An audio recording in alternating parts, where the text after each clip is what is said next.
네, 여러분 안녕하십니까? 저희들끼리 만나면 이런 얘기를 가끔 합니다. 추미애라는 정치인은 왜 그러는 것일까 도대체? 추미애 전 법무장관, 그 정신세계가 어디쯤 가 있는 것인지. 왜냐하면 이제 보통 상식적인 아주 보통 사람들이 봤을 때도 이해가 잘 안 되는, 사실은 좀 엽기적이라고 할까, 돌발적이라고 할까, 이제 이런 문제 제기를 한다거나 발언을 할 경우가 많기 때문입니다. 이번에는 이제 윤석열 국민의힘 대선 후보의 부인 김건희 씨에 관한 얘기를 이제 연일 쏟아낸 적이 있는데,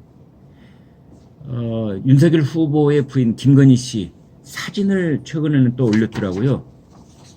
이런 사진입니다. 잘 보이십니까? 아마 이제 오래전에 찍은 셀카 사진인 것 같아요. 굉장히 미모의 얼굴로 나왔죠. 네. 그런데 여러 사진이 있지만 이렇게 미모의 얼굴을 고른 이유가 있습니다. 추미애 씨가 왜 김건희 씨 사진을 이렇게 아주 예쁘게 나온 그런 얼굴을 골랐을까요? 네, 그렇습니다. 바로 이런 얼굴로 술집에서 줄리라는 이제 여종업원으로 이제 일을 했다. 이걸 강조하려고 이렇게 잘 나온 미모의 사진을 이제 제시를 한 겁니다. 그러면서 하는 말이 커튼 뒤로 숨지 마라. 소통하고 설명해야 될 거 아니냐. 뭐 이런 식으로 얘기를 하면서 김건희 씨에게 진실을 요구한다. 지금까지 이런 대선 후보 배우자는 없었다. 이제 그러고 있는 겁니다. 그러면 진실을 요구한다는 건 뭐냐? 네, 그 한 유튜버가 방송한 거 있죠. 안해욱이라는 70대 남자가 있는데 대한초등학교 태권도협회 회장이었답니다. 저는 그런 협회가 있다는 걸 이번에 처음 알게 됐는데, 아무튼 그 안해욱 전 태권도협회 회장이 초등학교 태권도 협회입니다. 우리나라 전체를 대표하는 태권도 협회가 아니고, 그 안해욱 회장이 삼부토건의 전 조남욱 회장하고 라마다 르네상스 6층에서 연회를 했는데, 그때 술시중을 둔 사람이 바로 줄리였고 그 줄리가 김건희더라. 이런 얘기를 안해욱 씨가 하는 겁니다. 이제 그래서 추미애 전 장관은 안해욱 장관하고 김건희 씨가 대면을 해라. 그래서 줄리가 본인인지 아닌지 대면을 해서 진실을 밝혀야 되는 거 아니냐. 이제 그런 얘기와 함께 논문 표절 얘기까지 들고 나왔습니다. 이제 추미애 씨만 그런 것이 아니라 손혜원 전 의원도 이제 비슷한 얘기를 하고 있죠.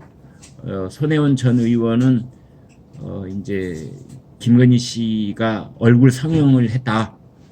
이제 그러면서 뭐 눈동자가 엄청 커졌다. 이제 이런 식의 시비를 붙고 있는 겁니다. 두 사람 사진 보여줄까요? 네, 여기 바른 쪽에 있는 사람이 손혜원 의원, 왼쪽이 김건희 씨입니다. 이제 그래서 손혜원 의원이 계속해서 이 성형 논란 얘기를 꺼낸 이것에 대해서 논객 조은산 씨가 이렇게 말했습니다. 대체 얼마나 곱고 아름다우면 남의 귀한 얼굴을 SNS에 올려 왈가왈부할 수 있는 자격이 생기려나? 궁금해진 나는 급히 검색질을 해서 문제적 두 인사의 용모를 접했다. 견적도 안 나오는 고생대 생물들이 거기 있었다. 여기서 말하는 고생대 생물은 바로 손혜원 전 의원, 그리고 손혜원 의원의 이렇게 성형수술 의혹 제기, 이 그 두 사진에 맞장구를 친 진혜원 그 여성 검사, 이제 두 사람을 조은산 씨가 얘기한 겁니다. 그러면서 견적도 안 나오는, 그러니까 성형수술비를 도대체 얼마를 들여야 김건희 씨만큼 그렇게 미모의 얼굴로 변할 수 있으려나. 견적도 안 나오는 고생대 생물이 거기 있었다. 이렇게 얘기를 한 겁니다. 조은산 씨 얘기를 조금 더 들어보면 이렇게 말을 했습니다. 쌍꺼풀 수술이야 이제 수술도 아닌 시술 정도로 취급받는 21세기의 현실은 둘째다. 둘째로 치자. 이 정도면 다시 태어난 것과 같다던 손혜원 의원의 지지자들의 말을 빌려 논하자면 저들은 다시 태어나도 불가능할 타인의 외모를 두고 왜 저렇쿵 이렇쿵 말들이 많은지 그 이유를 나는 도무지 모르겠다. 다시 태어나도 불가능할 외모. 그러니까 손혜원과 진혜원 두 원자 쌍원 투원 이 두 여성은 다시 태어나도 김건희 얼굴은 못 될 것이다. 조은산 씨가 아주 말을 세게 했는데요. 그러니까 다시 태어나도 불가능할 그런 타인의 외모를 두고 왜 이러쿵 저러쿵 하냐 이렇게 신랄하게 꼬집은 겁니다. 이제 이러한 그 추미애 씨의 그 뭐 커튼 뒤에 숨지 마라 이런 얘기에 대해서 이준석 대표는 이런 말을 했어요. 민주당이 묘사하고 싶어하는 김건희 리스크는 온당하지도 않고 잘 되지도 않을 것이다. 이 얘기를 했는데요. 특히 청년정의당의 강민진 대표가 이런 말을 했습니다. 추미애 전 장관의 반복되는 줄리 언급은 구태에도 한참 구태했고 수준이 낮아도 이렇게 낮을 수가 없다. 그러면서 민주당 스스로는 부끄럽지도 않느냐. 남의 당 사람도 부끄러울 지경인데 그래서 정의당은 추미애 씨한테 그러는 겁니다. 우리도 부끄러울 지경이다. 제발 입 좀 닫고 있어라. 이런 겁니다. 이제 저희들이 궁금한 건 추미애 씨가 왜 그럴까? 왜 그럴까?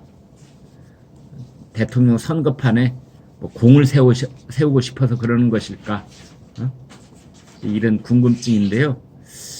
글쎄요. 그냥 뭐 생각을 해본다면 내년 6월에 이제 지방선거가 있지 않습니까? 그 중에서도 광역단체, 특히 이제 뭐 경남, 경북 도지사 선거, 그리고 서울시장 선거, 경기지사 선거 이렇게 굵은 이제 굵직굵직한 도지사, 서울시장 이런 선거에 혹시 추미애 씨가 아직도 그 뜻을 버리지 못하고 그때 이재명 대통령이 탄생하게 되면 내년 3월에 이제 그로부터 석 달 뒤에 있을 지방선거에서 유리한 공천 후보가 될 수 있지 않느냐 뭐 그런 이제 긴 뭐랄까요 수순을 밟아가는 거 아니겠느냐 뭐 그런 상상을 하는 사람도 있던데요.